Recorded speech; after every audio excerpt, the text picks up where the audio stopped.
സാക്ഷ്യം പറയാനുള്ളത് അമ്മയ്ക്ക് വേണ്ടിയിട്ടാണ്. ആദ്യം അമ്മയുടെ ഉമിനീർ ഗ്രന്ഥിയിൽ ഒരു കല്ല് രൂപപ്പെട്ടു. അത് ഡോക്ടറെ അടുത്ത് കാണിച്ചപ്പോൾ അത് CT സ്കാനും ഒക്കെ എടുത്തപ്പോൾ അത് ഉമിനീർ ഗ്രന്ഥി റിമൂവ് ചെയ്യണമെന്നാണ് പറഞ്ഞിരുന്നത്. അപ്പോൾ ഞാൻ ഉടമ്പടി തൈലം തൊട്ട് പ്രാർത്ഥിച്ചു. എല്ലാ ദിവസവും ഉടമ്പടി തൈലം എടുത്ത് പ്രാർത്ഥിക്കാറുണ്ടായിരുന്നു. അങ്ങനെ ഇരിക്കെ ഒരു ദിവസം ഈ സ്റ്റോൺ പുറത്തേക്ക് വരുന്നുണ്ടായി. അത് ഡോക്ടറെ കൊടുന്ന് കാണിച്ചപ്പോൾ ഇത് ഒരിക്കലും സംഭവിക്കുന്ന ഒരു കാര്യമല്ല, എന്നാൽ കൂടി വളരെ ചെറിയ സുഷിരാണുള്ളത്. അതിനകത്തൂടെ അത് പുറത്തേക്ക് വന്നു കയ്യിലേക്ക് കിട്ടി. അത് ഒരു 5 mm ഉണ്ടായിരുന്നു. അതാണ് ആദ്യം ഉണ്ടായിരുന്ന സാക്ഷ്യം എനിക്ക്. രണ്ടാമതായിട്ട് ഞാനും ഫാമിലിയും കാറിൽ ഒരു യാത്ര ഹൈവേ കൂടെ പോയായിരുന്നു. കാറ് ഡിവൈഡറിൽ തട്ടി ഒരു ആക്സിഡൻറ്റ്, വലിയൊരു ആക്സിഡൻറ്റ് തന്നെ ആയിരുന്നു അത്.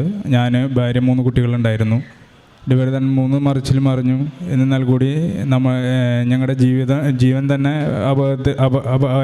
അപായമാകുന്ന അത്രയും വലിയൊരു ആക്സിഡൻറ്റിൽ നിന്ന് കാറൊക്കെ ടോട്ടൽ ലോസിൽ പോയി. എന്നാലും ഞങ്ങൾക്ക് നിസ്സാര പരിക്കുകളോട് കൂടിയിട്ട് ഞങ്ങൾ രക്ഷപ്പെട്ടു.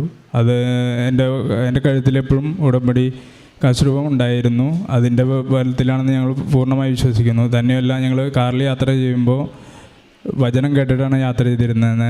അത് ഞങ്ങൾക്ക് വളരെ തുണയായി. അമ്മ മാതാവിൻ്റെ ആ ഒരു കൃപ ഞങ്ങൾക്ക് എപ്പോഴും ഞങ്ങളുടെ കൂടെ ഉണ്ടെന്നുള്ളത് ഞങ്ങൾക്ക് പൂർണ്ണ ബോധ്യമായിരുന്നു. അടുത്തത് ഞങ്ങൾക്ക് ഒരു പ്രോപ്പർട്ടി വിൽക്കാനുണ്ടായിരുന്നു. അത് ഉപ്പും വിശ്വാസപ്രമാണം ചൊല്ലി ഞങ്ങൾ ഉടമ്പടി എടുത്ത അന്ന് മുതൽ നമ്മൾ പ്രാർത്ഥിക്കുന്നുണ്ടായിരുന്നു. അത് ഈയിടെ അത് സോൾഡ് ഔട്ടായി. നമുക്ക് കുറച്ച് ബാധ്യത ഉണ്ടായിരുന്നു, അത് ക്ലിയർ ആവാൻ സാധിച്ചു.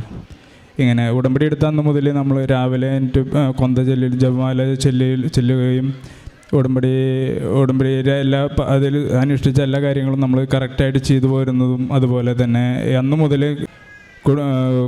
കുർബാന ഇതുവരെ മുടക്കിയിട്ടില്ല. അതാണ് നമുക്ക് ഏറ്റവും വലിയൊരു പ്രധാനമായിട്ട് ഒന്ന് പറയാനുള്ളത്. പിന്നെ മൊത്തത്തിൽ ജീവിതത്തിൻ്റെ സാഹചര്യം തന്നെ മാറിപ്പോയി.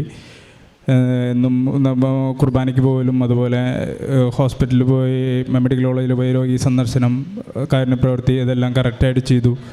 ഇത് പ്രകാരം തന്നെ അങ്ങനെ ഒരുപാട് മാറ്റങ്ങൾ ജീവിതത്തിൽ വരാൻ അമ്മ മാതാവ് വഴി സാധിച്ചു.